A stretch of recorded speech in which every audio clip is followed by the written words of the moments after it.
Merci, frère Sullivan. Bonsoir, mes amis. Veuillez vous asseoir. Ça fait plaisir d'être de nouveau ici ce soir, sous ce toit, au milieu de ces braves chrétiens. Et ce soir, nous nous attendons à ce que Dieu accomplisse l'infinie abondance. Au-delà de tout ce que nous pourrions faire ou penser, nous savons qu'il est réel. Combien ont le sentiment d'avoir été guéris hier soir, au cours du service? Oh, ça, c'est bien. Nous nous attendons à ce que tous les autres soient guéris ce soir.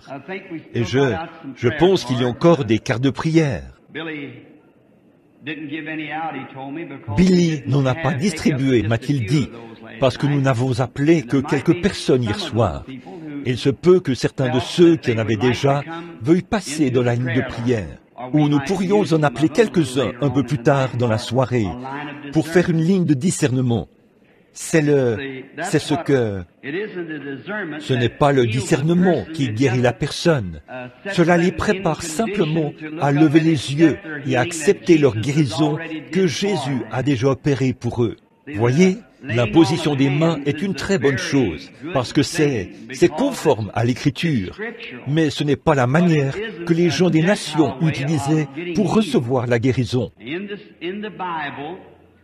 Ici, dans la Bible, il y a un juif dont la fille était très malade, à la mort, et elle est morte. Il a dit à Jésus, « Ma fille est couchée, elle est tout près de la mort. Mais viens lui imposer les mains, et elle se rétablira. » Mais quant aux Romains, le centenier, l'homme des nations, quand son serviteur était malade, il a dit, « Je ne suis pas digne que tu entres sous mon toit. Prononce simplement la parole. » C'est ce qui a touché le cœur de Jésus. Il n'a pas eu besoin qu'on lui impose les mains. Tout ce qu'il voulait, c'était d'entendre la parole. Vous voyez, j'aime cette histoire, car ce Romain se rendait compte qu'il était un homme qui avait de l'autorité. Et s'il disait à un homme « fais ceci » ou « fais cela », il le faisait. Et il a reconnu cette même autorité au Seigneur Jésus, car il savait que s'il disait à un homme qui était sous ses ordres « va » ou « viens », cet homme était tenu de lui obéir. Et il savait que toute maladie et toute affliction était sous le contrôle du Seigneur Jésus. C'est pourquoi il n'avait pas à venir imposer les mains à ce serviteur.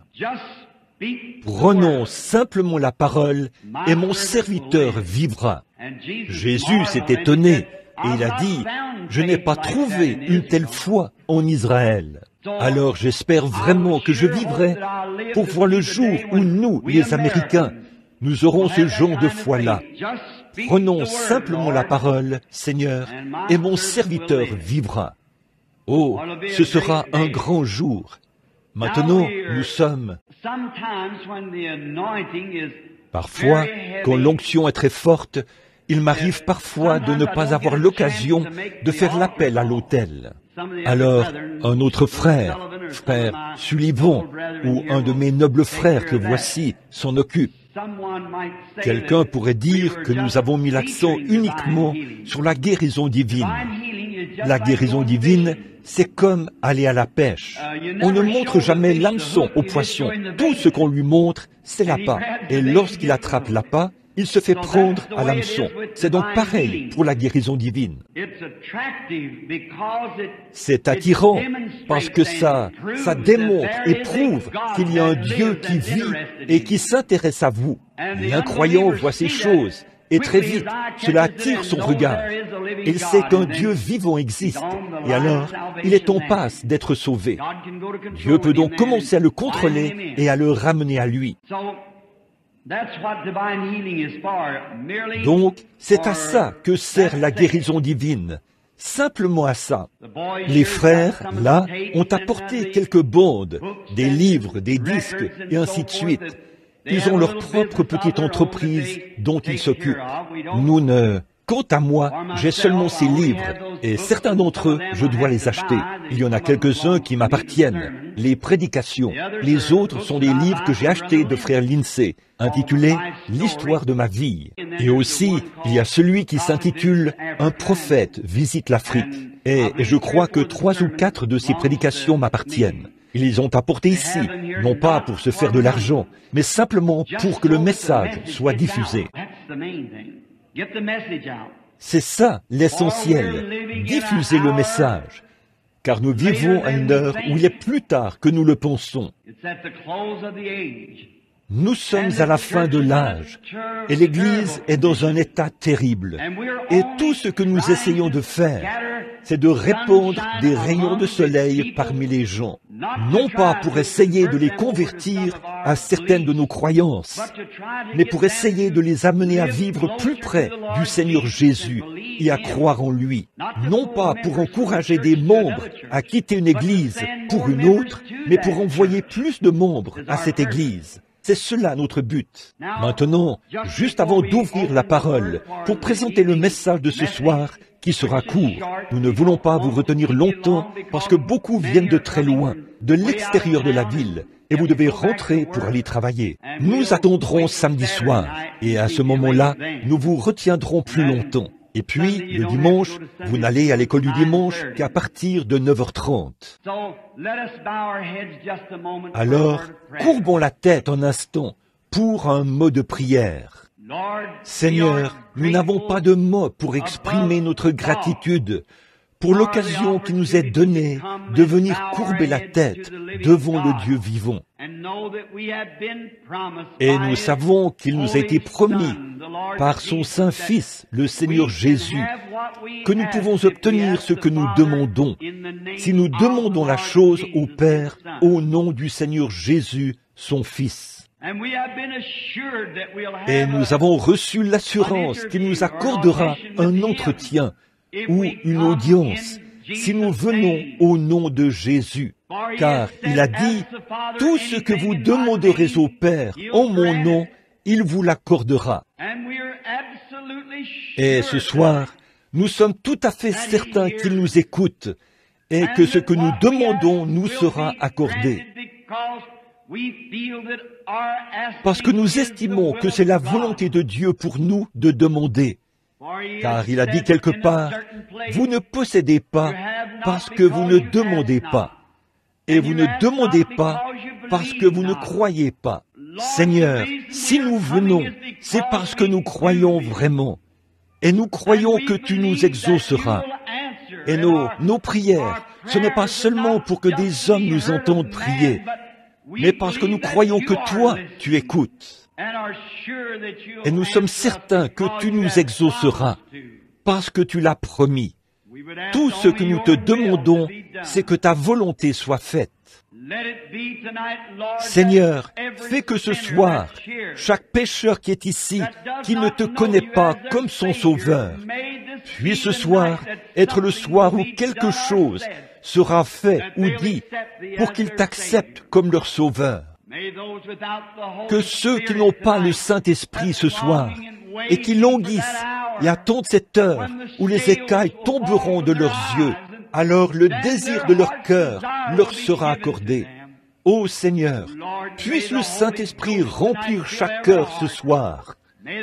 Puisse-t-il y avoir une telle manifestation de l'Esprit de Dieu que leurs âmes seront si transportées de joie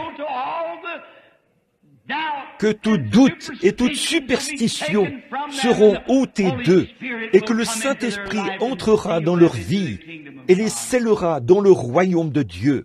Seigneur, accorde ce soir qu'il n'y ait pas un seul malade parmi nous quand le service sera terminé, que chacun soit guéri. Nous n'oublions pas ceux qui sont dans les hôpitaux, ceux qui ne peuvent pas sortir et ceux qui sont en prison, qui ont profondément besoin de ta miséricorde. Sois avec eux, ô Seigneur. Et quand nous repartirons ce soir, puissions-nous dire, comme les disciples, nous avons vu aujourd'hui des choses étranges. et que nos cœurs brûlent au-dedans de nous, alors que nous retournerons chacun dans notre foyer. Nous comptons sur toi, notre Sauveur, pour exaucer ces requêtes selon ta promesse.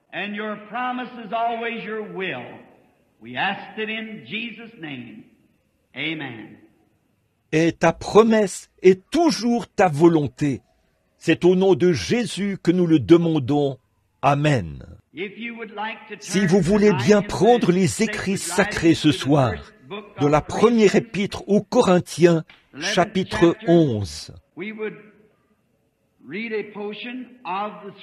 nous y lirons un passage de l'Écriture à partir du verset 23.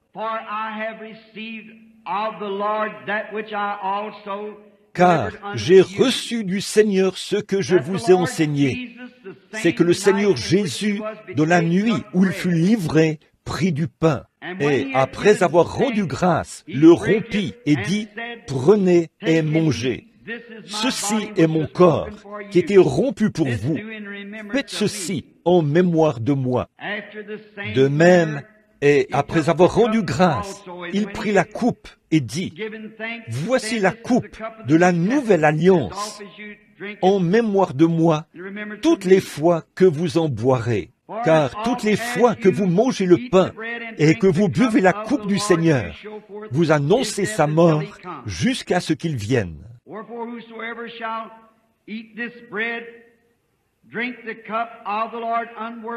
C'est pourquoi celui qui mangera le pain, boira la coupe du Seigneur indignement, sera coupable envers le corps et le sang du Seigneur. Maintenant, je veux lire mon sujet tiré du verset 29. Car celui qui mange et boit indignement sera coupable envers le corps du Seigneur. Attendez, j'ai mal lu ça. Car celui qui mange et boit indignement, sans discerner le corps du Seigneur, sans discerner le corps du Seigneur, il boira contre lui-même un jugement. J'ai versé des larmes sur cette Bible, et cela a effacé certains passages.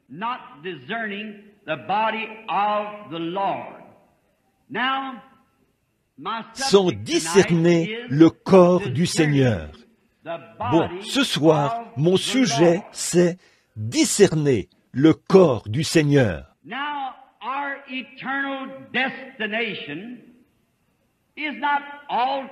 Maintenant, ce qui détermine notre destination éternelle, ce n'est pas tant ce que nous voyons et ce que nous entendons, mais c'est plutôt le discernement que nous avons face à ce que nous voyons et à ce que nous entendons.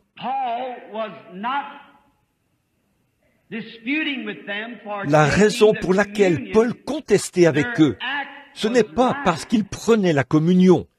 L'acte qu'ils posaient était bien, mais leur discernement était mauvais.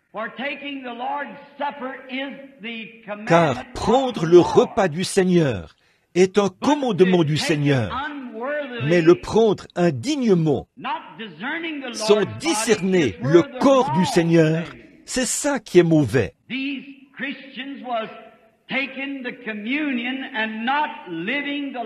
Ces chrétiens prenaient la communion, mais ils ne menaient pas la vie d'un chrétien.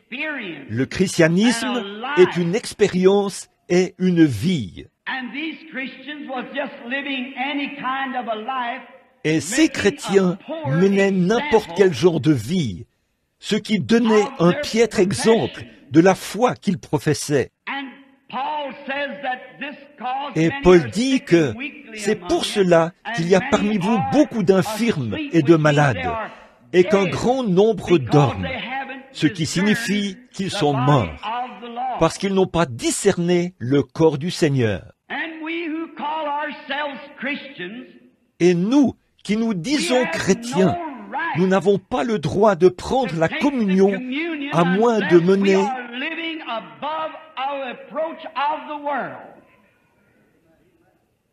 une vie irréprochable quant au monde. Nous n'en avons pas du tout le droit.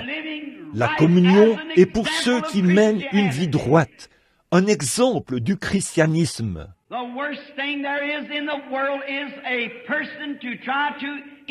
La pire chose au monde, c'est une personne qui essaie d'imiter quelque chose. Et ça, on en voit trop dans le monde aujourd'hui. Nous, en ce jour-ci, nous sommes non seulement coupables de ce même crime pour lequel Paul réprimandait l'Église de Corinthe, mais d'essayer d'exécuter un ordre que le Seigneur avait donné sans discerner le corps du Seigneur. Et le corps du Seigneur, ce sont les croyants. Mais aujourd'hui, nous faisons des choses sans discerner quoi que ce soit de la parole de Dieu. Nous devrions avoir un discernement sur tout ce que nous faisons. Ce que nous faisons devrait être mesuré par la parole de Dieu. Tout ce que les chrétiens font et disent devrait être mesuré par la parole de Dieu.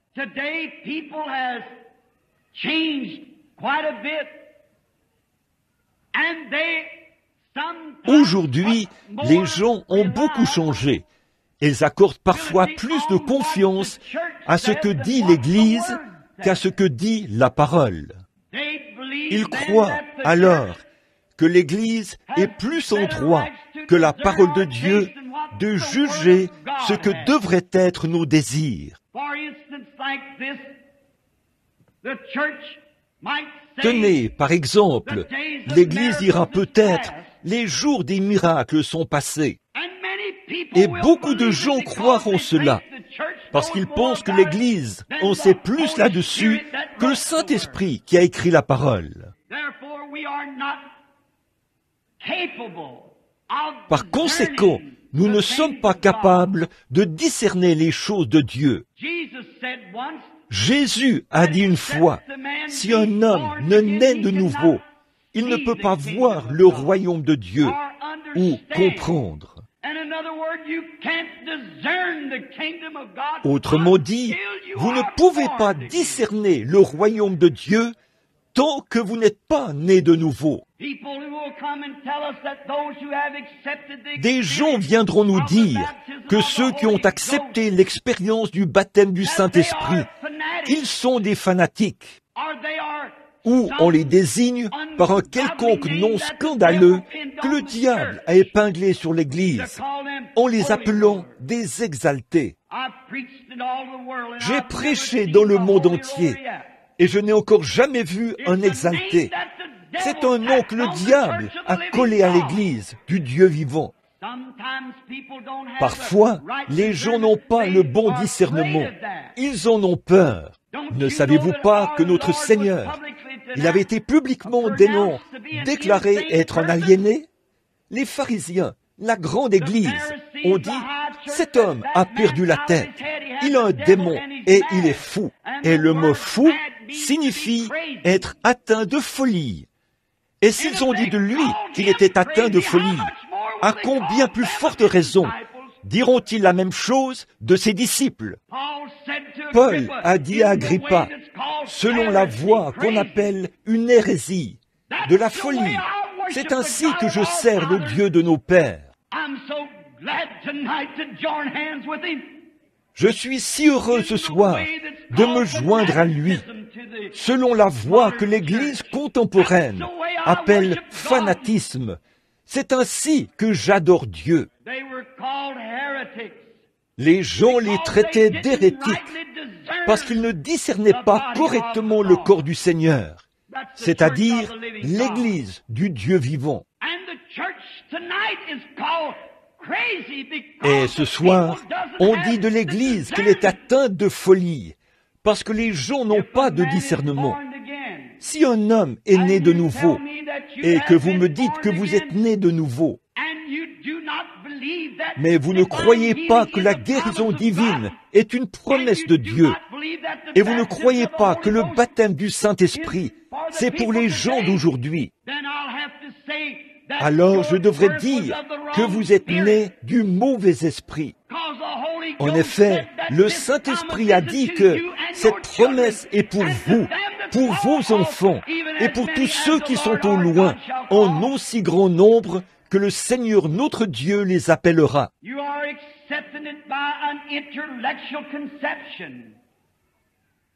Vous l'acceptez par une conception intellectuelle. Les gens s'appuient sur la parole de quelqu'un d'autre et ils n'ont pas de discernement. Ils sont incapables de discerner le vrai du faux. Je pense qu'aujourd'hui, beaucoup d'entre nous, les géants intellectuels, pas nous, mais beaucoup de géants intellectuels. Le peuple de Dieu n'a jamais été composé de grands intellectuels. La Bible dit que les enfants des ténèbres sont plus sages dans ce monde que les enfants de la lumière. Dieu a comparé son peuple à des brebis. Ils ne sont ni brillants ni intelligents. Il les garde tels qu'ils sont, afin de pouvoir les conduire. Si vous cherchez à utiliser votre propre pensée intellectuelle, vous pouvez, là, vous excluez Dieu tout de suite. Les fils de Dieu sont conduits par l'Esprit de Dieu. Mais le jour où nous vivons est un jour très intellectuel. Tenez, il y a quelques mois, vous l'avez lu dans le journal, un procès a eu lieu à New York. Il s'agissait de deux petits prédicateurs qui s'étaient sentis conduits par le Seigneur il y a quelque temps. C'étaient des hommes un peu comme moi, qui savaient à peine leur alphabet. Le Seigneur les avait conduits sur le Bowery. Là, ils avaient acheté un certain bâtiment dans lequel ils prêchaient l'Évangile à leurs frères déchus. Une grande entreprise est venue pour acheter l'ensemble des propriétés. Tous ont vendu, sauf ces petits prédicateurs. Ils avaient reçu la révélation que le Seigneur voulait qu'ils y restent. Ils ont donc conservé leurs propriétés.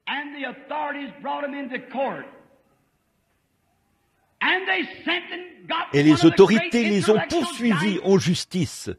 Puis, ils ont engagé l'un des grands géants intellectuels, Maître Greenwald. Et il a fait honte à ces braves hommes.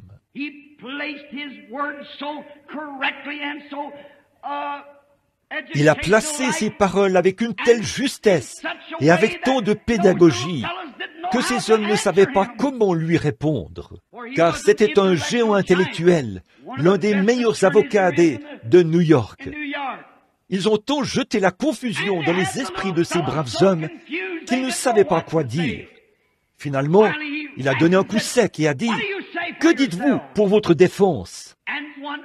L'un des petits prédicateurs s'est levé, a pris la main de l'autre et a dit « Monsieur, tout ce que nous savons, c'est que le Seigneur nous a dit de nous installer dans ce bâtiment. » Et Maître Greenwald a dit « Arrêtez-moi ça, nous ne voulons pas du Seigneur dans cette affaire. »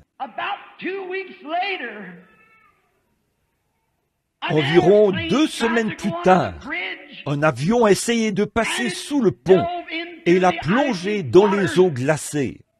Et voici que Maître Greenwald était là, dans l'eau, à se débattre alors qu'il se mourait. Je me demande s'il voulait que Dieu entre en scène là. Quel était le problème?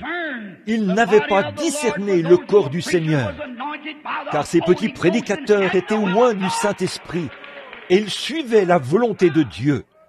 Nous n'avons pas besoin d'être des géants intellectuels. Ce qu'il nous faut, c'est d'être d'humbles serviteurs du Seigneur et discerner son corps.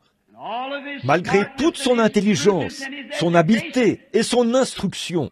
Vous savez, la Bible dit, il vaut mieux pour vous qu'on suspende à votre cou une meule de moulin et qu'on vous jette au fond de la mer, plutôt que de scandaliser mon oint.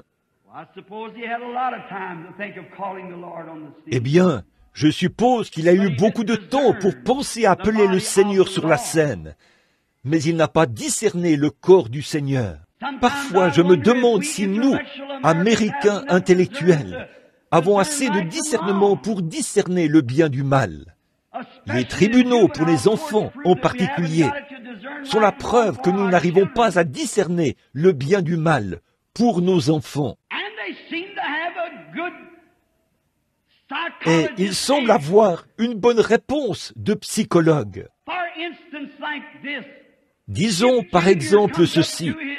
Si le cher petit vient voir son papa et tape du pied, qu'il crie à tue-tête et secoue la tête et dit « Papa, peu m'importe ce que tu dis, je veux un bolide. » Ça, c'est le type même de l'Amérique. Et le père lui dit « Très bien, mon cher petit, je vais te l'acheter. » Vous pourriez dire à ce papa « Pourquoi l'as-tu fait? Oh, je l'aime.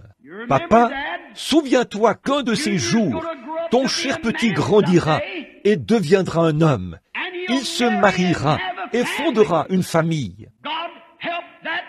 Que Dieu vienne en aide à cette femme qui vivra avec un garçon qui a été élevé ainsi, à obtenir tout ce qu'il veut. Il ne sait pas discerner le bien du mal. Ce n'est pas de l'amour, ça. C'est de la pure ignorance. La Bible a raison.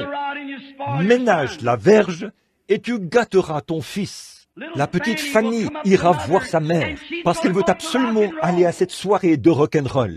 Sa mère lui dit qu'elle ne peut pas y aller. Mais, oh maman, tu es cruelle envers moi. Bien sûr, vous aimez Fanny, alors vous la laissez y aller. Elle se retrouvera au milieu de cette bande de voyous et de toutes ces absurdités. Elle rentrera, plissera ses petites lèvres peintes et vous racontera ce mensonge. Il n'y a pas de mal à ça. Que Dieu ait pitié de l'homme qui prendra quelque chose comme ça comme épouse. Discerner le bien du mal. Nous n'arrivons pas à discerner les nôtres. Je me demande parfois si nous sommes capables de discerner le bien du mal en ce qui concerne notre propre corps, surtout le corps du Seigneur. Nous ne discernons pas le bien du mal pour ce qui est de notre propre corps. Jour après jour, semaine après semaine, mois après mois et année après année, les scientifiques travaillent dans des laboratoires et publient un tas de textes et tout, font de la publicité pour mettre les gens en garde. Le cancer par la cartouche de cigarette. Des hommes, plus de 270 000 Américains, mourront cette année parce qu'ils ont fumé la cigarette. Et vous continuez de fumer. Vous ne pouvez même pas discerner vos propres corps. Encore moins discerner le Saint-Esprit et le corps du Seigneur. Avez-vous vu cet article l'autre jour dans lequel ce scientifique a publié toutes ses recherches? Il a dit, non seulement la cigarette vous donne le cancer,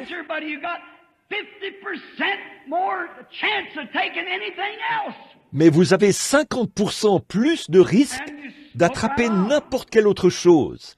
Et vous continuez de fumer. Une femme est venue me voir il y a quelque temps, après que j'avais tapé contre cela de toutes mes forces. C'était une fumeuse invétérée. Et elle a mis sa petite note dans ma poche. Elle a dit, lisez ceci une fois chez vous. J'ai dit, merci, je vais la lire tout de suite. J'ai sorti cela et je me suis mis à lire. Elle disait, c'est impoli qu'un prédicateur prêche contre la cigarette du haut de la chair. Vous n'avez rien à faire là-dedans. J'ai dit, il est de mon devoir de prêcher contre tout ce qui est mal. Que Dieu vienne en aide au prédicateur qui n'a pas suffisamment de discernement de ce qui est bien et de tout ce qui est mal.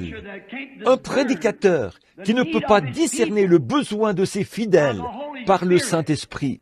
Dieu a dit, ce corps est le temple du Saint-Esprit. Si vous le souillez, je le détruirai. Nous devons prêcher contre cela. Le problème, c'est que nous avons trop de prédicateurs qui fument la cigarette. Voilà le problème. Ils ont peur de prêcher contre cela dans leur assemblée, parce qu'ils savent qu'ils sont coupables, eux aussi. Discerner correctement, dispenser droitement. Le whisky, L'alcool, eh bien, ils disent, c'est nocif. Sur tous vos écrans de télévision, sur chaque panneau publicitaire, dans votre journal, on voit des jeunes femmes charmantes en train de boire de grosses canettes de bière. On vous les présente quand elles commencent à le faire. Observez-les quelques années plus tard. Ça remplit leur esprit de substances toxiques. Sa capacité à accroître la démence est terrible. Ça cause l'immoralité chez les jeunes. Et aujourd'hui, même les églises, bon nombre d'entre elles, ils prêchent et font ceci. Boire avec modération. Vous savez que c'est la vérité. Ils le disent à leurs jeunes gens à la maison et aux parents. Permettez à vos enfants de boire. Ils boiront de toute façon. Alors, apprenez-leur à boire avec modération. La Bible condamne cela. Ce n'est pas juste. Que Dieu vienne en aide à un homme qui n'a pas plus de discernement que ça, ou à une église qui ne peut pas discerner le bien du mal. Oh, ce jour où nous vivons est un jour terrible. Discerner le corps du Seigneur. Dans nos églises, tout comme parmi les membres de nos églises aujourd'hui, c'est si honteux de voir la façon dont nos femmes se conduisent, elles aussi. Beaucoup d'entre elles portent des vêtements indécents, ces petits shorts. C'est tellement scandaleux. Une dame m'a dit, et beaucoup d'autres m'ont dit, « Billy, tu ferais mieux d'arrêter de parler de ça. » Non, monsieur, même si je dois prêcher au poteau, je continuerai de dire la vérité. C'est vrai, c'est vrai. C'est la vérité. Merci. C'est mal et c'est un péché. Une dame m'a abordé, elle a dit, « Je ne porte pas de shorts, je porte des pantalons. »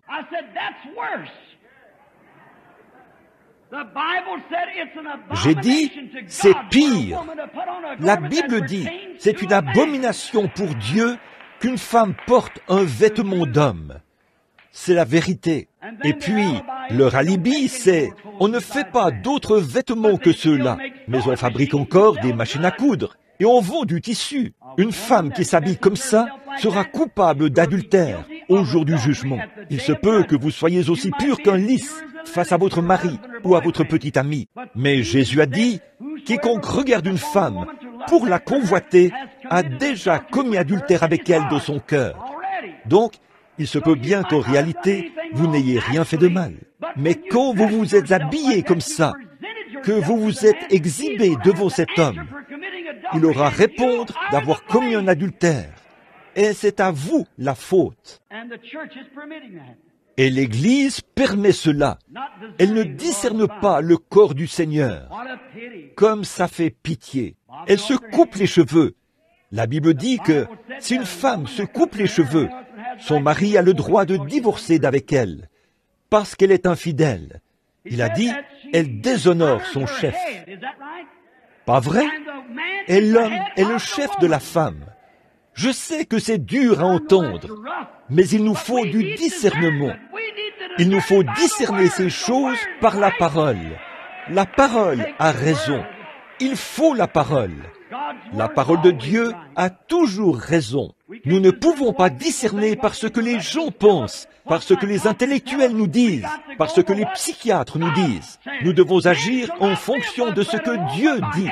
L'homme ne vivra pas de pain seulement, mais de toute parole qui sort de la bouche de Dieu, sans discerner le corps du Seigneur.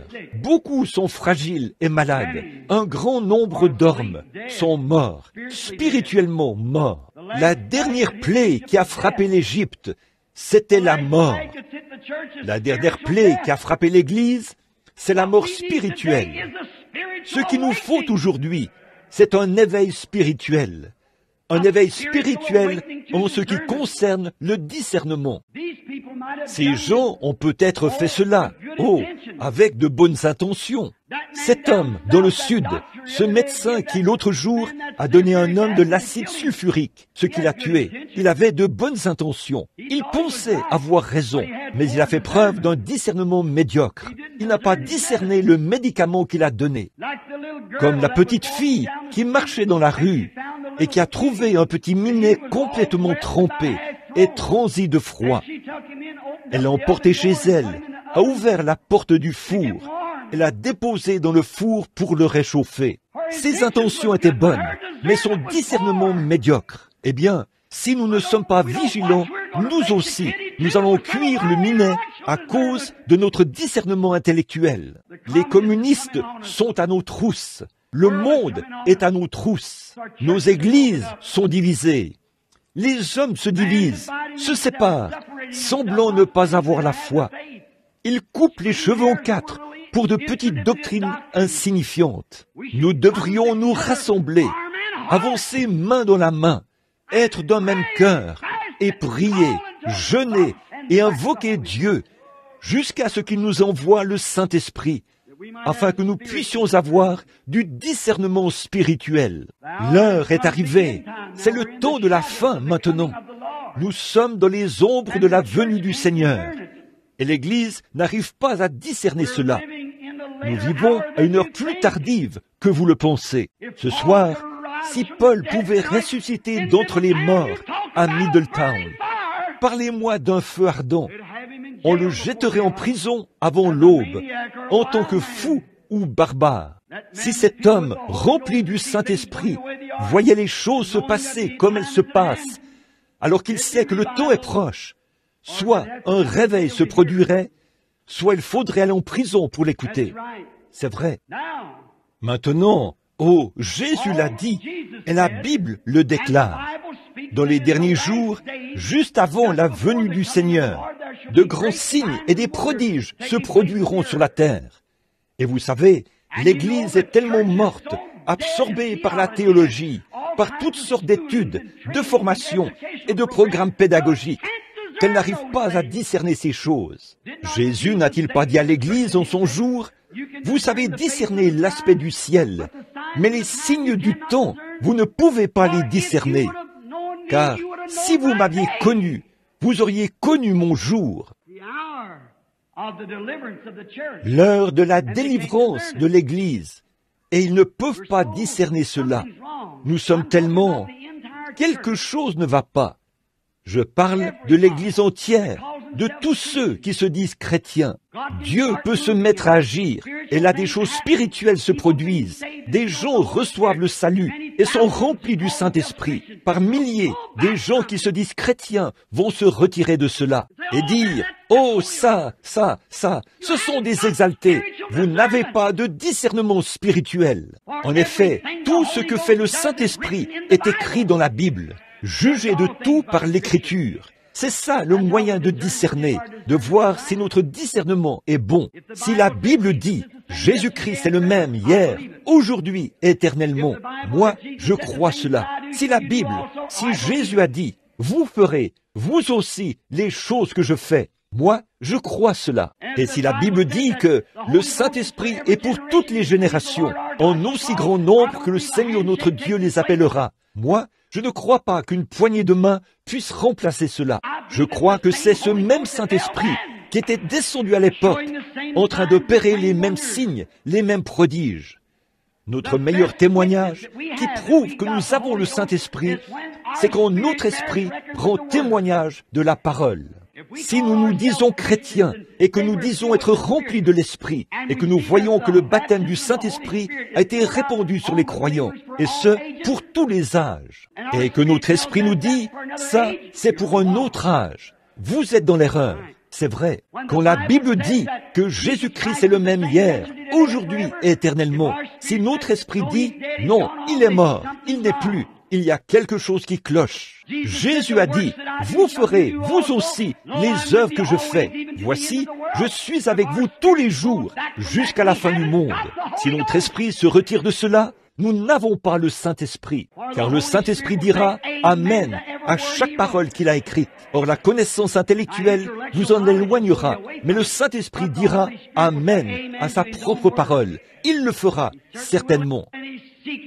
Il est à la recherche de quelqu'un. Il cherche, essaie de trouver quelqu'un en qui il peut entrer. Il désire ardemment le trouver. Ne pensez pas que vous pouvez épuiser sa bonté. Pouvez-vous imaginer un petit poisson d'1 centimètre de long, là, au milieu de l'océan Pacifique, se dire « Je ferais mieux de boire de cette eau avec modération. Je pourrais en manquer. » Ce serait tout aussi insensé que d'essayer de penser qu'on pourrait épuiser la bonté de Dieu. Demandez beaucoup afin que vos joies soient rendues parfaites. Croyez en Dieu pour tout ce qu'il a promis. C'est à vous. Les prophètes de l'Ancien Testament, Daniel et les autres, ont dit, dans les derniers jours, ceux qui connaîtront leur Dieu accompliront des exploits. C'est une promesse. Quand les intellectuels verront ces exploits, ils diront, « Oh, ça, c'est de la psychologie, c'est de la télépathie mentale, c'est l'œuvre du diable. » Mais le Saint-Esprit répondra, « Amen, c'est la vérité. » Le bon discernement. Ils l'ont promis. Jésus l'a promis. Jésus a dit, « Vous ferez, vous aussi, les œuvres que je fais.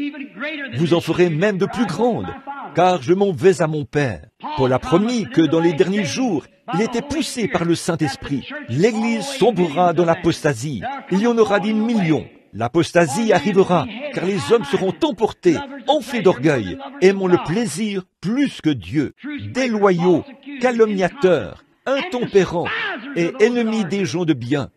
Ils n'auront pas le bon discernement. Oh, dites-vous, ça, ce sont les communistes. Ça, ce sont des soi-disant chrétiens. Observez le verset suivant. Ayant l'apparence de la piété, mais reniant ceux qui ont fait la force. Aucun discernement spirituel. Quand vous avez du discernement spirituel et que le Saint-Esprit est sur vous, vous avez du discernement spirituel. Il dit « Amen » à chaque promesse de Dieu. Paul a dit que ces jours-là viendraient. C'est le cas. Ils sont là. Ils sont arrivés. Nous regardons et nous voyons cela. Nous l'entendons de partout. Et qu'est-ce que nous faisons? Cela devrait nous rassembler. La Bible dit « Rassemblons-nous » et cela d'autant plus que nous voyons s'approcher ce jour. Il faudrait que ce soit un réveil après l'autre et que des feux de la gloire de Dieu soient allumés dans chaque église et en tout lieu. Un grand rassemblement où toutes les églises, d'un même cœur et d'un même accord, se rassemblent. Elles mettent de côté leur théologie faite de main d'homme et crient à Dieu pour qu'il envoie la puissance spirituelle et le discernement spirituel. C'est cette heure qu'il nous faut. Je pourrais dire ceci, que Jésus nous a indiqué le jour, comme j'en ai parlé un peu hier soir, afin que nous reconnaissions le temps de la fin. Jésus a dit, ce qui arriva du temps de Lot arrivera de même à la venue du Fils de l'homme. Maintenant, est-ce que votre esprit discerne bien ceci? Ce qui arriva du temps de Lot? Souvenez-vous, Lot était un type de l'Amérique. Cela a été démontré. Quel était le péché de Sodome? C'était la perversion. Et dans ce pays qui est le nôtre, l'Amérique, les femmes se sont tellement dégradées que les sources naturelles de l'homme se sont perverties. Il y a quelques semaines, j'étais à Los Angeles, chez les hommes d'affaires chrétiens. J'ai pris l'un de leurs journaux bien connus et j'ai lu l'analyse de quelqu'un qui disait que la perversion et l'homosexualité ont augmenté de 20% au cours de l'année dernière. Jésus a dit ce qui arriva au jour de Sodome. La police, les homicides et tout ne cessent d'augmenter tout le temps, qui séparent des hommes qui vivent ensemble comme mari et femme, des femmes qui vivent de la même manière. Ils sont pervertis, leur esprit souillé, parce qu'ils n'ont pas de discernement spirituel. Tout est convoitise et souillure, et ils n'arrivent même pas à se satisfaire l'un avec l'autre. Ils ne se marient même pas. Ils se retrouvent simplement et vont ensemble, si bien qu'ils sont pervertis. Jésus a dit que c'est ce qui arriverait dans les derniers jours, et c'est le cas. Et vous vous souvenez aussi qu'au jour de Sodome, vous les ministres, et vous qui étudiez la Bible, je crois que vous serez d'accord avec ceci. Le docteur Scofield et bien d'autres le sont. La plupart des docteurs Charles Fuller, et ainsi de suite, ces grands érudits qui sont dans le pays. Abraham représentait l'Église spirituelle. Lot représentait l'Église charnelle ou naturelle. Il vivait là-bas, à Sodome, au milieu du péché. Toutefois, la justice se trouvait en lui, mais il se mêlait à ces choses. Et souvenez-vous, 2 prédicateurs intellectuels sont allés prêcher à Sodome. Ils n'ont opéré aucun miracle. Ils les ont seulement aveuglés. Et la prédication de la croix aveugle l'incroyant. C'est ce qu'ont produit les grandes réunions de Billy Graham et des autres. Elles les ont rendus pires. Quand Billy Graham, il y a quelques semaines, cela a été mentionné, vous en avez entendu parler, c'est que lorsqu'il se promenait en Angleterre, il a dû faire sortir sa femme des parcs, où il tenait un grand réveil, parce que des hommes et des femmes commettaient des actes sexuels en public à la vue de tous, là où il tenait le réveil. Est-ce que ça change quelque chose? Une chose intellectuelle ne changera rien. Il faudra que la colère de Dieu et que le feu sacré du ciel descendent pour qu'un changement s'opère dans le monde. Et cela n'arrivera pas. Les gens s'attendent à ce que quelque chose de glorieux se produise. Et pourtant, vous êtes à la fin de ce qui s'est déjà produit. Les derniers signes ont été donnés à l'Église des nations. Les Juifs les recevront après que l'Église sera enlevée. Mais nous sommes à la fin de l'âge des nations. Maintenant, pour terminer, je pourrais dire ceci. Avez-vous remarqué le genre de personne qui est resté pour parler à l'Église spirituelle? Il s'est assis, le dos tourné à la tente. Il était un étranger et a dit, « Où est ta femme, Sarah ?» Il a répondu, « Elle est dans la tente. » Il a dit, « Abraham, je te visiterai selon la promesse que je t'ai faite. » Et Sarah, à l'intérieur, a ri en elle-même. Et l'ange a dit, « Pourquoi a-t-elle ri ?» Jésus a dit, « Ce qui arriva au jour de Sodome arrivera de même à la venue du Fils de l'homme. » Comprenez-vous maintenant? Vous comprenez pourquoi un ministère comme celui-ci ne peut s'adresser qu'aux gens du plein évangile? Voyez-vous où on en est? J'ai été élevé dans une église baptiste et j'ai été ordonné prédicateur de l'église baptiste missionnaire. Mais quand quelque chose a frappé mon cœur, j'ai discerné que c'était la parole de Dieu et il l'a manifestée. Ils m'ont dit, « Billy, tu deviendras un exalté. Personne n'écoutera une chose comme celle-là. » J'ai dit, « Si Dieu a envoyé cela, il a promis cela dans sa Bible, alors il enverra quelqu'un pour écouter cela. » C'est vrai. Discernons le corps du Seigneur. Discernons ces temps où nous vivons. Si nous ne le faisons pas, nous mourrons spirituellement. Et si cela est vrai, si le Saint-Esprit est avec nous, si nous avons reçu le dernier signe de la venue du Seigneur, juste avant qu'il vienne, souvenez-vous, c'est arrivé juste avant que Sodome soit brûlée, juste quelques heures avant qu'elle soit brûlée. Je crois qu'aujourd'hui, beaucoup d'entre vous ont entendu ce que Khrouchtchev a dit aux Américains l'autre jour. Vous l'avez lu dans vos journaux. Voici sa déclaration. Si vous avez du discernement naturel, vous saisirez cela. Il a dit, si Dieu existe, il balayera le temple et le nettoiera. De vous, les changeurs, les capitalistes. Vous voyez ce que ça veut dire, n'est-ce pas? Et il a raison. Un païen, un démon, un imposteur comme celui-là est obligé de proférer des menaces. Et pourtant, les gens continuent de dormir, de pécher, de boire, et ils n'en tiennent aucun compte, parce qu'ils n'ont aucun discernement spirituel du corps du Seigneur. Quel jour que celui où nous vivons! Frères et sœurs, vous mes bien-aimés, je ne cherche pas à prendre parti. Je vous dis simplement la vérité. Je ne suis responsable que de la Bible. Et je vous le dis, si vous croyez que je suis son prophète ou son serviteur, croyez que je vous dis la vérité. La fin est proche. Jusqu'à quel point, je ne sais pas. Et personne d'autre ne le sait. Mais je sais que nous vivons dans les ombres de sa venue. Ne voyez-vous pas ces menaces? Vous voyez ce qu'ils possèdent. La nation essaie de noyer cela dans la boisson et de tourner la chose en plaisanterie. Vous ne pouvez pas réussir. Ils le font pour éviter d'accepter le discernement spirituel que Dieu peut leur montrer. L'écriture sur la muraille. Nous savons que c'est là. Vous pouvez faire des plaisanteries à ce sujet, utiliser Hollywood, la télévision, ou rester à la maison et contester cela si vous voulez. Mais un homme ou une femme qui est véritablement né de nouveau, qui a le discernement du Saint-Esprit, sera à sa place dans l'Église, à adorer, à réclamer des choses à grands cris et à faire tout son possible pour essayer de faire entrer des pécheurs. Certainement. Si c'est Dieu, faisons, vous devriez y mettre votre cœur. Si vous avez du discernement, travaillez. Ne vous contentez pas de dire « Oui, je crois cela, c'est la vérité, c'est bien, Amen ». Puis, vous rentrez à la maison.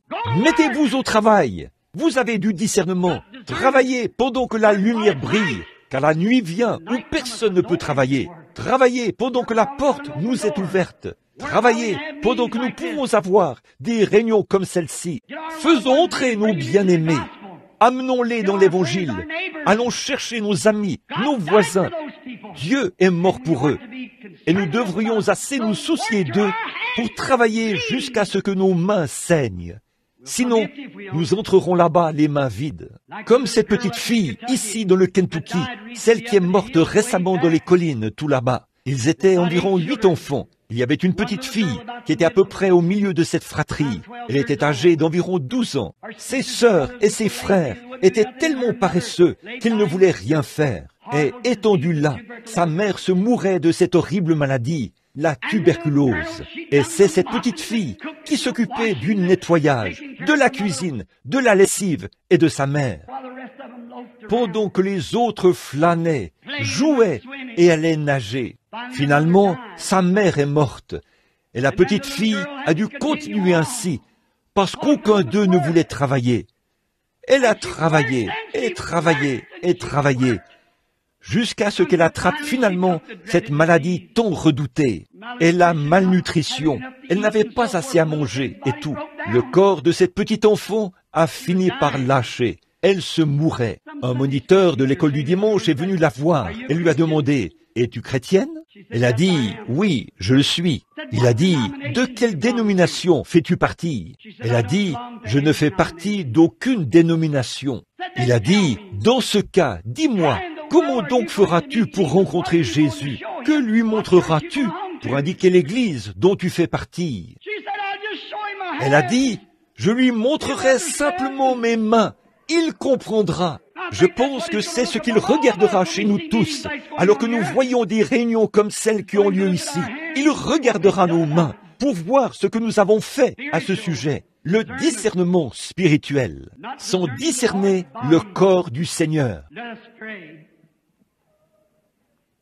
Prions, si ces mains devraient être à l'œuvre, et vous savez qu'elles devraient l'être, ne voulez-vous pas les lever vers Dieu et lui demander de les sanctifier pour son service alors que nous prions?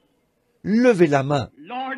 Seigneur, regarde ces mains, et la mienne aussi, Seigneur. Je veux venir comme un soldat qui porte des marques.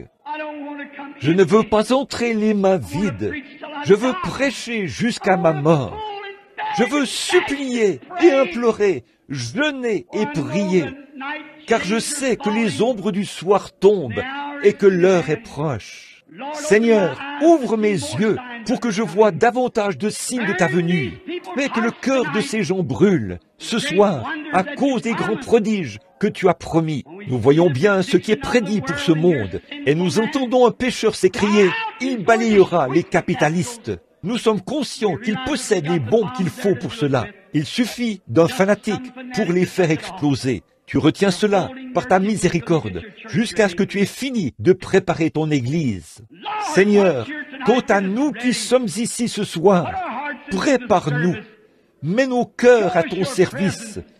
Fais-nous voir ta présence, car nous croyons que tu es ressuscité des morts.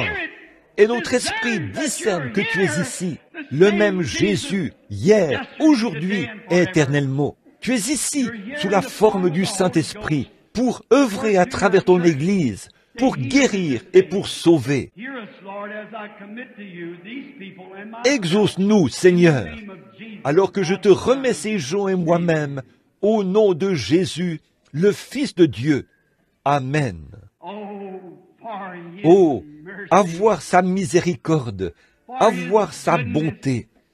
Je me sens vraiment épuisé. C'était sur mon cœur. Il fallait que je le dise. J'espère que je n'ai pas blessé mes amis méthodistes, baptistes ou pentecôtistes. Si je l'ai fait, je n'avais pas l'intention de vous blesser. Je veux vous réveiller, vous secouer un peu. Nous sommes à la fin. Sans discerner le corps du Seigneur, nous nous séparons des autres en semblant ne pas avoir la foi. S'il n'y a jamais eu un temps où nous avons besoin de chacun de vous, c'est bien maintenant. Vous avez besoin de moi et j'ai besoin de vous. Dieu a besoin de nous tous. Soyons d'un même cœur et unissons nos efforts. N'allons pas penser, parce que nous sommes nazaréens, pèlerins de la sainteté, catholiques, presbytériens, pentecôtistes, ou ce que nous sommes. Soyons chrétiens, discernons le corps du Seigneur, tendons les bras, même au plus vil des pécheurs, et faisons-les entrer dans la bergerie. C'est mon humble prière. Cet ange de Dieu qui est allé à Sodome, il vient, il a été promis. Souvenez-vous, ce même ange est venu. Tout le monde sait que c'était Dieu. Ce n'était pas ce corps, parce que le corps était de la poussière. Il n'y a pas longtemps, je n'ai parlé avec quelqu'un. C'était Dieu, et je dis, il a dit, c'était un ministre. Il a dit, voyons donc, frère Branham, vous ne croyez pas que cet homme-là était Dieu? J'ai dit, c'était Dieu. Abraham a dit qu'il l'était. Il l'appelait Elohim, c'est-à-dire le Dieu Tout-Puissant. Lui et 2 anges l'accompagnaient. Il a dit, eh bien, vous pensez qu'il a vécu dans un corps? J'ai dit, ça, c'est tellement facile. Nous sommes composés de 16 éléments, le pétrole, la lumière cosmique, le calcium, la potasse, et ainsi de suite. Dieu en a simplement rassemblé une petite poignée, puis il a soufflé, et a dit, Gabriel, entre là-dedans. Ah oui, Michel, entre là-dedans. Puis il en a soufflé une pour lui-même. Il a dit, j'ai entendu dire que Sodome est presque mûr. Allons voir. Descendons nous-mêmes. Abraham a prêché et d'autres ont prêché. Allons voir de nous-mêmes. Vers qui sont-ils allés? Vers l'élu. Cet homme-ci est resté en arrière pour parler à Abraham. Et Abraham l'appelait Elohim. Remarquez ce « et » majuscule et voyez si ce n'est pas vrai. L'Éternel Dieu, Jéhovah, était dans un corps de chair. Vous ne vous rendez pas compte de ce qu'est Dieu. Dieu peut simplement faire « Je suis heureux de connaître ce Dieu. Un de ces jours, je ne serai peut-être que des cendres volcaniques. Mais il prononcera la parole et je reviendrai à la vie. Il est Dieu. » Ma femme a dit, il n'y a pas longtemps, elle a dit, « Billy, tu es presque chauve. » J'ai dit, « Je n'en ai pas perdu un seul. » Elle a dit, « Où sont-ils » J'ai dit, « Dis-moi où ils étaient avant que je les aie. Je te dirai où ils sont, à attendre que je vienne. » C'est vrai, il ne se perdra pas un seul cheveu de votre tête. Le Dieu du ciel, qui contrôle toutes choses, dira, William Branham, ou quelque chose comme ça, sors, je reviendrai, semblable à lui. Alléluia. Ce soir, par le Saint-Esprit, ce même Dieu habite parmi nous, dans la gloire de la Shekinah, et il démontre ce qu'il est par les mêmes signes naturels qu'il avait accomplis. Si un cep porte des raisins aujourd'hui, il portera des raisins demain. Si c'est un cep de vigne, il produira toujours des raisins. Nous n'y arriverons jamais par l'intellect. Il nous faudra entrer par le Saint-Esprit, parce que c'est le seul genre d'esprit que l'Église du Saint-Esprit produit. Les fruits de l'Esprit, la vie de Christ en nous. Ce même ange est ici, un témoin avant la destruction de Sodome et Gomorrhe, avant que ce soit détruit. Maintenant, voyons un peu. Combien ont des cartes de prière? Levez la main. Il y en a 40 ou 50. Combien n'ont pas de cartes de prière? Levez la main. Eh bien, il y en a 3 fois plus. Très bien. Je me sens conduit à faire quelque chose. Prenons seulement ceux qui n'ont pas de carte de prière. Que ceux qui ont des cartes de prière, peut-être, Eh bien, on peut les inclure aussi, mais pour ce discernement-ci, nous ne voulons que ceux qui n'ont pas de carte de prière. Levez de nouveau la main, ceux qui sont malades et qui n'ont pas de carte de prière, pour que j'ai une idée de qui vous êtes. Très bien. Voici un défi. Croyez-vous que je vous ai dit la vérité? Croyez-vous que vous avez du discernement spirituel pour savoir que c'est la vérité? Nous n'avons pas besoin de venir sur l'estrade. Je ne suis pas un guérisseur. Je suis un homme. Je suis votre frère. C'est Christ qui est votre guérisseur. Si seulement vous pouvez reconnaître qu'il est ici. Maintenant, pour ce qui est de vous guérir, s'il se tenait ici même, vêtu de ce complet, il ne pourrait pas vous guérir, parce qu'il l'a déjà fait. Il pourrait seulement prouver qu'il est le Christ. Comment le sauriez-vous? C'est par le fruit de l'Esprit que vous le reconnaîtriez. Quel genre de vie a-t-il manifesté? Quand il était ici, qu'a-t-il fait pour prouver qu'il était le Messie? Quand il a montré à Pierre et Jean, ou à Pierre et Nathanaël, et aux autres, en leur disant qui ils étaient, d'où ils venaient, c'était là son signe pour les Juifs. C'était la fin de leur âge. Il y avait une autre catégorie de gens qui attendaient sa venue. C'étaient les Samaritains, qui sont à moitié Juifs et à moitié des nations. Il a dit à la femme au puits qu'elles étaient ses péchés, et elle a reconnu que c'était le signe du Messie. Elle a dit, « Nous savons que le Messie nous dira ces choses, mais qui es-tu » Il a dit, « Je le suis. » Or, il n'est pas allé vers les gens des nations, pas vrai? Car les gens des nations ne l'attendaient pas. Combien croient que Dieu est infini? Bien sûr, il est infini. Alors, il ne peut pas dire une chose, ou faire une chose ici, et faire autre chose là-bas, et être juste. Il est tenu de faire la même chose. S'il a un meilleur plan, il aurait dû l'appliquer dès le départ. Quand Dieu est appelé à entrer en scène, pour quoi que ce soit, le jugement qu'il rend là. Si jamais un pécheur crie à Dieu et que Dieu le sauve grâce au mérite de sa foi, il est tenu de sauver le prochain pécheur, et le prochain pécheur, et le prochain pécheur. Il est tenu de faire pareil. Sinon, il aurait mal agi quand il a sauvé le premier pécheur. Il est tenu de faire la même chose quant à la guérison. Il a déjà accompli cette œuvre. La seule chose que vous devez reconnaître, c'est qu'il n'est pas un mythe, qu'il n'est pas un Dieu de l'histoire. Il est un Dieu présent. Jésus-Christ, le même hier, aujourd'hui et éternellement. Maintenant même. Croyez-vous qu'il est ici? Le discerneriez-vous? Je veux tourner le dos à cet auditoire. Je vais prier que le Saint-Esprit prouve ce que j'ai dit ce soir. Comme je termine ce message, que les signes que Jésus a dit avaient été donnés à Sodome, les mêmes seront donnés à cette génération. Ce qui arriva au jour de Sodome arrivera de même à la venue du Fils de l'homme. Alors discernez l'Esprit qui est ici. Qui était-il encore? Ceux qui sont malades et qui n'ont pas de carte de prière. Nous allons nous occuper de ceux qui ont des cartes de prière. Nous prierons pour tout le monde. Bon, je ne peux pas vous dire qui est qui. C'est Dieu qui le sait. Pour commencer, je veux simplement trouver quelqu'un que le Saint-Esprit, que chacun de vous se mette à prier maintenant et dise, « Seigneur, sois miséricordieux envers moi maintenant et viens-moi en aide. » Et voyez s'il fera ce qu'il a dit qu'il ferait. Je guette son signe.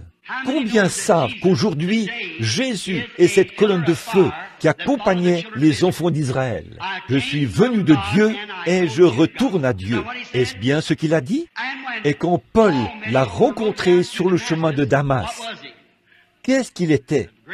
La grande lumière, la colonne de feu. Il est le même aujourd'hui, le Saint-Esprit de Dieu. Le corps de Jésus est assis à la droite de Dieu, sur son trône, au ciel. Mais son esprit est ici sur terre, à poursuivre l'accomplissement de son œuvre. Et ce même esprit qui a vécu dans le corps de Jésus-Christ est le même esprit qui était dans cet ange, qui est allé à Sodome et Gomorrhe. Croyez-vous cela? Celui-là même qui accompagnait les enfants d'Israël. Le même Dieu. Jésus a dit, « Je suis ce rocher qui était dans le désert. Vos pères ont mangé de la manne et ils sont morts. Et je suis le pain de vie qui est descendu du ciel, d'auprès de Dieu. Je suis ce pain. Je suis ce rocher. » Voyons, tu dis que tu as vu Abraham et tu n'as pas plus de 50 ans. Il a dit, avant qu'Abraham fût, je suis. Qui était ce je suis? Cette lumière qui brûlait, qui était dans le buisson et qui a parlé à Moïse.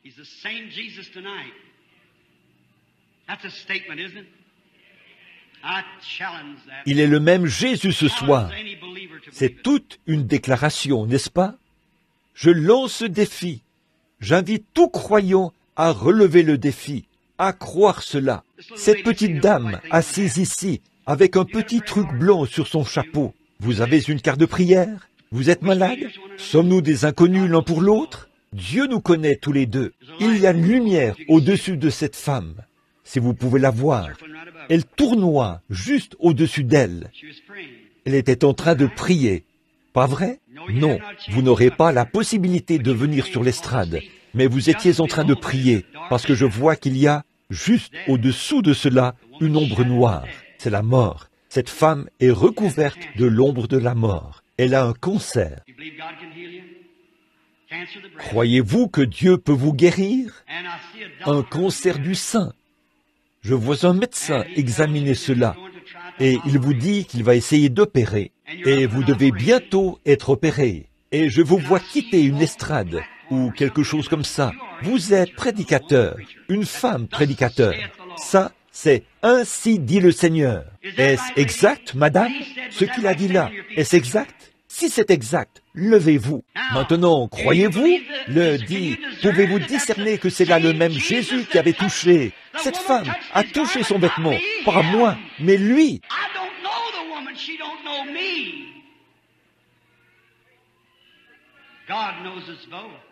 Je ne connais pas cette femme. Elle ne me connaît pas.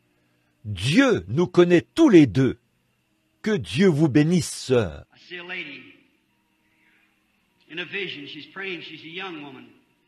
Je vois une dame en vision.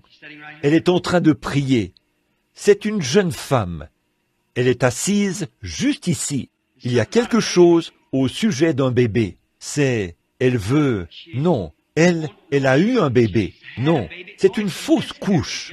C'est ce qui est arrivé. Un bébé mort. Elle vient du Kentucky. Elle s'appelle Martin. Madame Martin, où êtes-vous? Oui, elle porte une robe jaune. C'est vrai. N'est-ce pas, madame? Levez-vous si c'est vrai. Je ne connais pas cette femme, mais Dieu la connaît. Et la voilà. Béni soit le nom du Seigneur Dieu.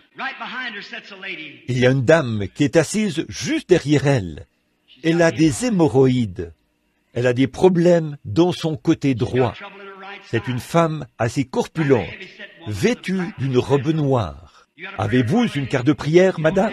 Vous n'en avez pas? Vous n'en avez pas besoin. Croyez-vous que vous avez eu la foi pour toucher quelque chose? Vous ne m'avez jamais touché, moi. C'est lui que vous avez touché. Très bien. Alors levez la main avec laquelle vous tenez votre mouchoir et acceptez votre guérison. Rentrez chez vous et soyez guéris au nom de Jésus-Christ. Regardez, une petite dame est assise ici derrière. Elle porte une robe à carreaux. Elle a la tête inclinée. Elle est en train de prier pour son père. Il a des problèmes de foi. Vous croyez que le Seigneur va le guérir, sœur? Vous le croyez? Alors, vous pouvez l'obtenir. Madame, vous avez été très gentille envers elle, de lui dire que cela s'adressait à elle. Ce qui vous a fait dire cela, c'est que le Saint-Esprit est allé vers vous aussi. C'est vrai. Avez-vous une carte de prière? Non? Vous n'en avez pas besoin. Vous priez pour une mère et vous envisagez de l'amener à l'église demain soir. C'est exact. Ce n'est pas nécessaire. Posez vos mains sur elle et invoquez le nom du Seigneur Jésus. Elle se rétablira, si vous le croyez. Je mets votre foi au défi. Qui d'autre n'a pas de carte de prière et veut croire?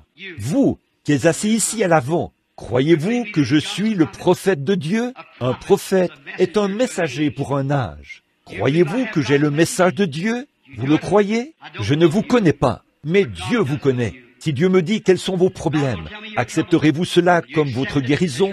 Croirez-vous que ça vient de lui? Alors, vous pouvez discerner que si votre esprit peut le toucher maintenant, pendant que je vous parle, alors vous accepterez votre guérison. Le ferez-vous? C'est votre poitrine, un tissu cicatriciel. Vous êtes aussi un prédicateur. C'est exact. Ça, c'est « Ainsi dit le Seigneur ».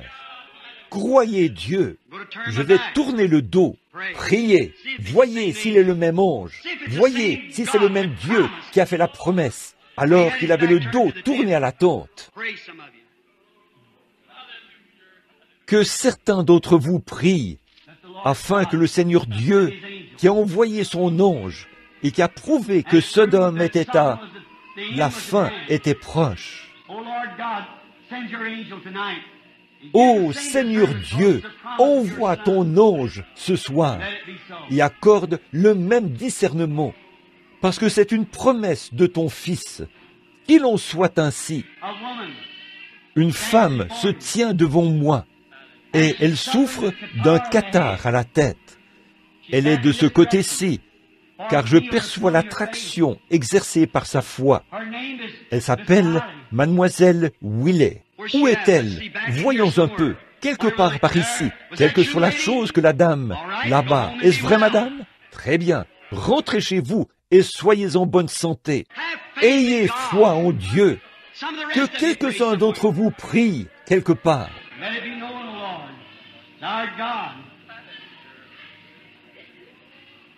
Ô Seigneur, que l'on sache que tu es Dieu. Il y a une femme qui se tient devant moi. Elle est en train de prier là-bas dans l'auditoire. Elle a des complications. Elle porte une robe à carreaux rouges et blancs. Elle s'appelle Madame Lake. Madame Lake, où êtes-vous? Levez-vous, où que vous soyez. Que Dieu vous bénisse.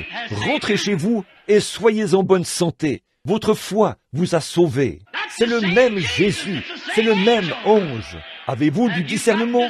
Discernez le corps du Seigneur. Croyez-vous que je vous dis la vérité? Croyez-vous que Christ est en train de rendre témoignage de cela? Si vous le croyez, levez la main. Combien y a-t-il de croyants ici qui agiteront les mains comme ceci? Alors, croyez-moi, en tant que prophète de Dieu, ne doutez surtout pas du tout. Ces mains que vous agitez vers Dieu, posez-les sur quelqu'un à côté de vous et vous verrez la gloire de Dieu. C'est tout ce qu'il peut faire. Pouvez-vous discerner le corps du Seigneur? Pouvez-vous discerner que son esprit est ici? Voici les signes qui accompagneront ceux qui auront cru. S'ils imposent les mains aux malades, les malades seront guéris. Seigneur Dieu, Créateur des cieux et de la terre, Auteur de la vie éternelle, fais que Satan libère chaque croyant qui est ici. Ils ont les mains posées les uns sur les autres. Et ce sont des croyants. Ils ont foi en Dieu et ils croient que tu accompliras ces choses. Ô Seigneur, tes paroles ne peuvent pas faillir, pas plus que tes promesses. Et voici ce que tu as promis. S'ils imposent les mains aux malades, les malades seront guéris. Maintenant, Satan, toi, vil démon d'oppression, qui a jeté ces gens dans la poussière, je t'adjure, par le nom de Jésus-Christ, le Fils du Dieu vivant, de les relâcher. Sors d'eux au nom de Jésus-Christ. Maintenant, posez vos mains les uns sur les autres et faites la prière de la foi. Et quand vous ressentez l'Esprit de Dieu, discernez-le, qu'il s'agit de la promesse que Dieu vous a faite. Tous ceux qui peuvent sentir que la puissance de Dieu est en train d'agir en vous, levez-vous et acceptez votre guérison. Je vous ordonne, au nom de Jésus-Christ, vous tous qui êtes croyants, de vous lever et d'accepter Jésus comme votre guérisseur personnel. Levez-vous, vous qui êtes dans ces fauteuils roulants, ces lits de camp, où que ce soit. Levez-vous, croyez Dieu. Au nom du Seigneur Jésus-Christ, soyez guéris. Ils sont en train de se lever de leur lit de camp, de leur fauteuil roulant et tout. Très bien, frère Sullivan.